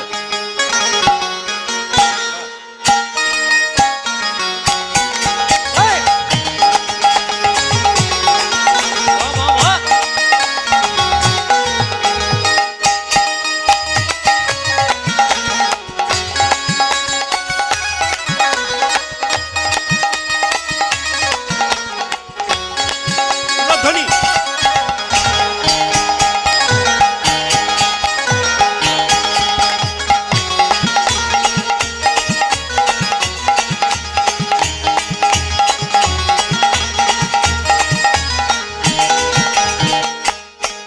আচ্ছা, হাততালি দিলে তার আনন্দ চিরকাল বাড়বে, হাততালি না দিলে আনন্দ বাড়বে না। কেন? যেমন দেখবেন, যে মদ খায় সে যখন মদ খায় তখন সে নিজেকে পৃথিবীর রাজা মনে করে, এর মতো আনন্দ আর নাই। আপনাদের এখানে ওই পার্টি নাই না? না, তার আগে দু চারটা সিগন্যাল আমাকে দিয়ে চলে গেছে যে ওই লাইনের আমরা আছি, অসুবিধা নেই। এই জন্য আপনাদের, আপনি বসুন, কমিটির কে আছেন আপনি বসুন। ইনি একই কথা বারবার বলছেন, শিখণ্ডের কথাটা বলুন। আপনি বসুন, আপনার যথাসময় কথা হবে। হরে কৃষ্ণ। আপনাদের এখানে নাই, অন্য জায়গায় থাকে, তবে দু চারটা যে নাই তা বলবো না, আমি সিগন্যাল পেয়ে গেছি। তো জেনে নিন, যে মদ খায় সে আনন্দ পেতে পেতে পেতে পেতে লাংস, কিডনি, লিভার শেষ হয়, আস্তে আস্তে মৃত্যু শয্যায় চলে যায়।